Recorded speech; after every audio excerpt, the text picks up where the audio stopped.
Alright, boy oh boy, here we go. Welcome to the brand new and redesigned King of the Hill. This is a map that got the first major revamp, the only map that received a major revamp so far by the developers very recently, and boy oh boy does it look good. I've talked about this one with Ozzy as well. I think right now King of the Hill is the most esports ready map of all in the entire map pool of Age of Empires 4. Yeah, I think I had this discussion with Nilly, and like he asked me what my opinion was on it. I said it probably feels comfortable for you, right? He's like, "What do you mean?" Well, you come from AoE 2. This feels more like an AoE 2 map, right? Like, if I compare the two games, the interesting quirk that Age of Empires 4 maps had was that they were more archaic, right? AoE 2 was a bit more orderly. Same with StarCraft. This feels like a nice bridge point. This is kind of a preview to how we could have things where it's more stable. It maybe feels a little bit less natural, but come on, guys. We're not playing Age of Empires 4 for realism. I'm sure there's plenty of things we can say is not realistic in this game. So I don't think it's going to ruin people's immersion too much if this is the direction maps take in the future. Yeah, that's a great assessment out there. And looks like Viper, as we talked about this map being more orderly, he's once again successful collecting sheep. And he has been very successful doing that every single time he has played this map. You get the feel that Viper has got a good grasp of how the sheep tend to spawn on this map, because it definitely does so in an orderly fashion, and he has been successful finding sheep every single time he played this map. He has a very efficient scouting going on this map in particular. And I love that he's actually yoinked so many sheep away, like by going for those two scouts. Like a lot of English players don't because like, what value do I have? Especially when they see this matchup, right? The Abbasid player is going to go berries, but as we already mentioned, berries got heavily nerfed. There's not as much as there once was. That's why MarineLorD, in fact, went for a second scout, because he doesn't want to have this awkward point in the game where he has to go out to the mid map, exposed economy lines in the north and south, and gets picked apart by Viper's early aggression. That's exactly it. If Viper is playing for food denial, which he did against Lidakor, not having that fallback option of sheep under your town center is a big problem, and it happened to Lidakor. The moment those berries get denied by just a handful of spearmen and longbows potentially, suddenly you don't have a backup option. So for English here, collecting that sheep is really about negating that fallback option from the Abbasids should the berries get denied or depleted. Yeah, right now, like with the two scouts, of course, the other benefit you have is once you're done with those sheep, you can position one on the north and south side. I think this is especially important for Viper to do, because he wants to know which direction the Abbasid player is going to expand into, because you can almost just guarantee there's going to be a second TC from this Civ. Indeed, you can. The big question is whether we're going to see a production building before that second town center or not. Because in this matchup in particular, it's a little too greedy to go for that second town center straight away. Especially if you're assuming that the English player is going to put up a lot of aggression with longbows. You probably prefer to open with a stable, get a couple of horsemen out, just make sure that you can repel that early aggression. Looks like there is no stone being bind right now by MarineLorD. He's on the way to Feudal Age, so is Viper. And Viper is building that council with 4 villas, and that's a sign that he wants to put up aggression over here. It's not like he's playing it like he did in the previous game, where he went 2 villagers and a very eco-focused approach. In fact, he's not even farming. Yeah, he doesn't seem to be a big fan of the man-at-arms push either. That was something I believe the Muslim was the biggest leader for in Golden League so far. That you drop the racks, you push 2 MAA, and you'd harass the eco lines. I don't mind that he's not doing it against the Abbasids, though. I think it's definitely a high-value play against civs like the French, but you maybe get a little bit less value against a civ that only needs 200 gold and can shrug for the next 10 minutes, right? It's actually a little more than 200 if you think about that, because you want to grab fresh foodstuffs, ideally wheelbarrow as well. So there's a pretty high upside actually to the man-at-arms play over here for English. And look at those scouts dancing around. This is the level of micro we're talking about over here. MarineLorD is not going to let Viper harass those gold miners at all. Yeah, Viper's like, oh, wow, you come from StarCraft, your APM's high. Look, I can get high APM too. Not necessarily needed, but he's just looking for that wiggling, right? He knows that if he can just poke and prod at these villagers, maybe force them to attack or shift away for a second, it's going to give him a slight edge. I gotta love how we started talking about realism in this game, and then we just see those scouts dancing left and right like that. And look at that. That's a beautiful connection, just that link of buildings. That's great for the Golden Age for MarineLorD. And he's working towards stone, but he's currently at 20, and guess what? The first longbows are already on the way. This is troublesome for MarineLorD because that stone mine, that's far from safe. Oh, wow. Yeah. But by the way, just to clarify, he's trying to say that horses stopping at neck-breaking speeds is not realistic? Did you not know about the Feudal Age inertia dampener technology that was developed for horses? No. Oh, they can handle up to 9 Gs, my friend. I was hoping that you at least have to grab a technology for that, you know? You don't Oh, no, no, necessarily think about inertia dampeners being a thing that naturally comes with the age up.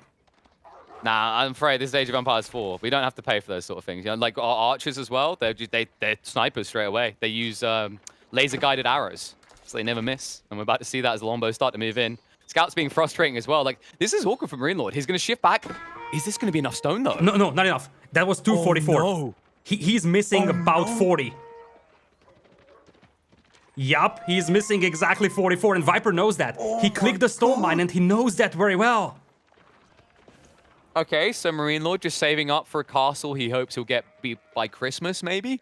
Because he's not getting back on that stone line anytime soon. You can see him now trying to push into the Horseman. Longbowman wrapping around, trying to get on the berry line, which will deny equity away from MLord.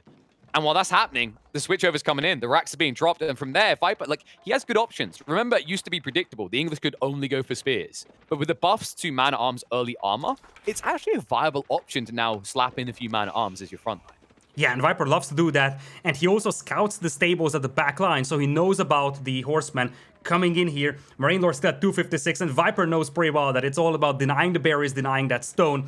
Every single moment he delays that town center is a pain for the Abbasids, because not only are you not dropping your second town center right now, you actually spend a lot of time and villager time, like work time, essentially, just trying to mine that stone. So you're currently floating 256 stone that you cannot do anything with. Yeah, you haven't realized the potential, right? It's just dead eco that you could have been using to gain additional horsemen, for example. That's the skew that happens here, right? You have to shift your eco across. You barely start to get the production up. Imagine if you just got the horsemen first and then went for the stone afterwards. It would have been optimal. You would have had your TC maybe around now being built up. Instead, you're still trying to reach critical mass. You can see the longbow numbers are increasing. Spearmen are starting to shift across. The only upside right now for MarineLorD is Viper hasn't dropped an outpost here. He had a villager moving forward, so it's about to begin. And here's where the other power of the English early aggression comes into play. You can get the Hardened Spearman upgrade. In fact, you do get the Hardened Spearman upgrade for free. So you don't have to spend time on your barracks researching that. You pop out Hardened Spearman immediately. And the problem right now for MarineLorD is that by the time he has the critical mass of horsemen to fight this, that stone mine is going to be off limits. The backup stone is to the north, so MarineLorD could actually sneak out, and that's exactly what he's doing. That's a smart move from him. He needs to be careful, though, because if this gets scoured, Viper can just move across to the cliffside and pepper him with arrows. Like, the 7 tower range should be enough to reach that stone line. So, right now, it bodes well for MLord that Viper is shifting south. But look at this. Actually, no. He's just going for the deer. Oh, no. I think he's too greedy now in his mind to go for the TC. Like, he understands this army is building, and also Viper, he likes the proxy racks play. I wouldn't be surprised if once this outpost is complete, he drops a racks right next to it. Yeah, like it's a possibility because you want to make sure that you have sufficient amount of spearmen on this battlefield.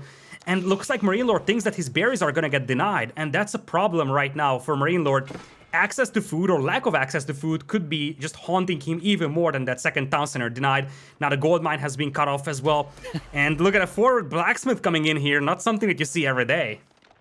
Hey, man, I've played enough Dark Souls to know you don't mess with the blacksmith. I don't think it works that way in this game, but it's just efficiency, right? Like, this villager is here doing nothing otherwise, so he wants to get value out of it. Nice snipe on the scout, but I think right now Viper's scratching his head as to why MarineLorD built on Camel Archer, because it doesn't counter anything that Viper intends to do in the coming minutes. Yeah, the horsemen are in the middle, though, and Viper's gonna have to respond to that. I think he knows. He should know that, hey, the horsemen are not in your base, so where are they? They're probably heading towards me. That's the positive effect of having a barracks back at home. So if you went for a proxy barracks, you wouldn't be able to get the spearmen back at home right now. Viper should have no trouble dealing with this, and now he spots the villagers on the hunt. He can go in for the kill. Yep. He just gets the approval tick, right? Because enough spearmen are back at base with the assist of the TC. There's no way MarineLorD's going to dive him there. Longbow shifting in. This is usually dangerous. This point in the game, folks, as you move away from your outposts, as you move away from your defenses, being displaced with a slow unit can lead to punishment. But right now, the only one being punished, MarineLorD, movement in, doesn't react quick enough. That should be 4 villagers going down as he shuffles forward for the final round of arrows. And that's going to sting right there. Yeah, that's going to be painful. Horsemen looping around, though. That was premature on the palings. Spearman moving in position. Outpost starting to be struck by the horsemen. The archers are arriving. And they're going to push away the Camel Archer. MarineLorD, after all that, he gets no value out of this. Maybe he can at least deny the outpost going up. But I don't think you're quick enough, the Camel Archer. Like, the Longbowman will pursue this. And even if you get rid of this, the Spearman afterwards will end you for it. Oh, he doesn't get it! Oh, no! 2 HP! Oh, and that is with the buffed Camel Archer. I mean, this is as good as MarineLorD could have hoped for, and now everything is falling apart. Because this is exactly how Viper wants to play this one. Cut you off from that second town center, cut you off from the berries. And sure thing, the villager lead is not in the favor of Viper either, but now we're seeing that English farming eco kick in, and efficiency is soon going to start swinging things in the favor of Viper by a quite massive margin. Now, MarineLorD is not fully out yet. He does have 17 horsemen. But that also means he's hard stuck in Feudal. And if he takes one bad trade, Viper has all the options because he's the one staging outside of your base. And now look at that. There's the racks. That's what we're waiting for. This is the build for Viper. He likes to get the first racks back at base. And then when he feels stable outside his opponent's base, he'll start to build up that proxy. And that's a great move indeed. He probably knows that MarineLorD is going to go heavy on the horseman department. 17 horsemen is no joke indeed. And that's the early man-at-arms upgrade coming in for Viper as well. Those are going to be nice to tank up a lot of arrow fire because MarineLorD has also started adding archers here. You get the feel that MarineLorD is waiting for one decisive battle, but it's all about reaching that critical mass. But the longer he waits, the more time he's giving Viper to capitalize on that second barracks. There's a more important detail, which we'll get into, as it looks like this is going to be defended force away. Think about the food right now. Where is MarineLorD getting food? How pricey are all these horsemen? It's 120 resources per, 100 of that being food. And you are currently sustaining on these deer that have been ignored so far, but you can't go on the boar, and the next deer is a mile away, and then the other deer are over here, right where the Longbowmen are. And the Longbowmen, spearman out of position, big mistake made. Viper didn't respect the quantity of horsemen waiting in reserve. We'll force him away for the moment. Archers have to shuffle out, and the formation is working the dispatch. Remember, ranged units get forced to the back, which means when you're retreating like this, it's actually more optimal to just push away with the individual units instead of stacking them together. Yeah, that was a massive, massive battle there for MarineLorD. I mean, he picked off quite a lot of longbows, and Viper almost got caught off guard over there. In fact, he did get caught off guard. He's lucky that he can maintain the number of longbows that he managed to keep alive. Yeah, MarineLorD, he didn't want to throw away the troops because of that food situation. Look at it now. He's got one food to his name. 180 a minute. It's all being depleted. Raids into the base in the meantime. Longbowman being pushed. Man-at-arms as well. No spearmen here. Whoopsie-daisy. But don't worry. Town Center's going to be there to save the day. The double arrow fire is enough to scare horsemen away. But right now, like MarineLorD, it's a stagnant gap. Like, he needs to find new food lines. He needs to do it quick.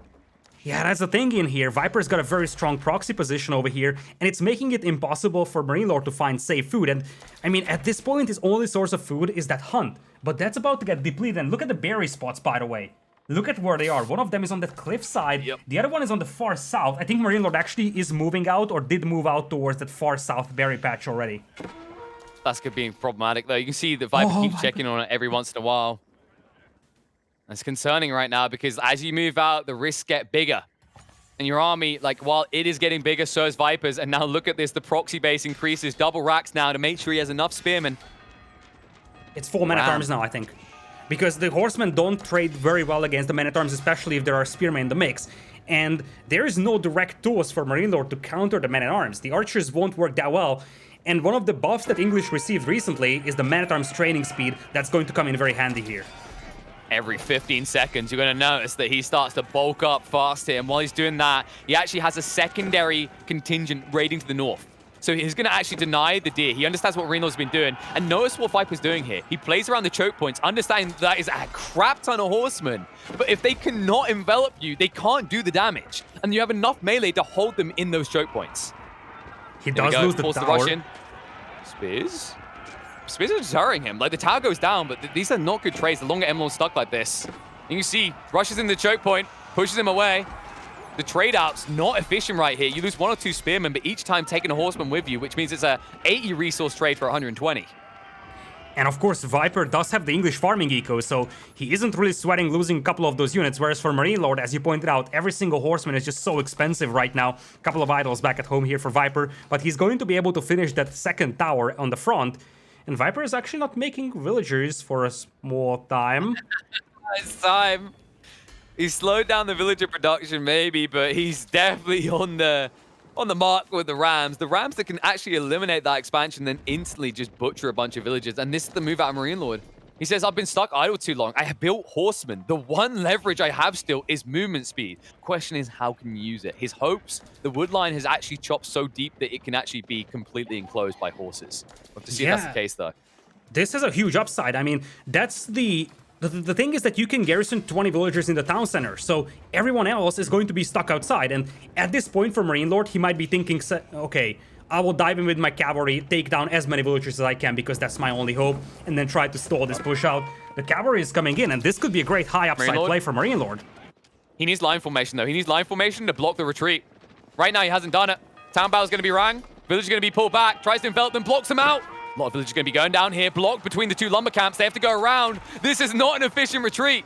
And it looks like Viper is going to be lucky here. There will definitely be enough room in the TC at this rate because so many villagers are going to be dead. The question is, what's his reaction here? He just saw what MarineLorD done, so he goes into his base, understanding the defense force cannot be big enough to hold him back.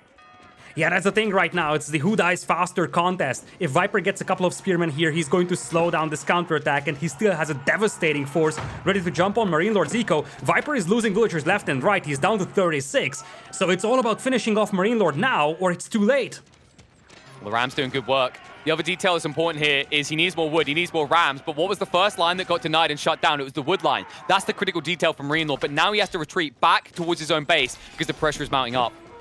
Right now, MarineLorD garrisoning 16 archers, I believe it was, inside the Ram. Don't think that's the Trojan horse play you're looking for. And it looks like Viper is going to stabilize now, but he is now 10 eco units behind MarineLorD. However, he is the one putting the pressure on. And MarineLorD has 17 idols in the town center, so sure thing. Viper does have less villagers, but MarineLorD has so many idols. In fact, Viper has more working economy than MarineLorD does, especially now MarineLorD being forced to repair that town center out there. Things are getting more and more difficult here for MarineLorD because I don't know if he has enough to fight this army off from Viper. Army numbers 56 against 56 though. MarineLorD goes in for the torches. Understands that he's just losing troops here. Remember, the TC can target whatever it chooses. The wraparound coming in, but MarineLorD hesitates. He wants to regroup first. Pushing Viper away. The numbers are actually starting to look healthy for MarineLorD. Campfires go down to try and heal up. Rush in onto the Rams. Means you're going to be traded out. Only gets one of the Rams.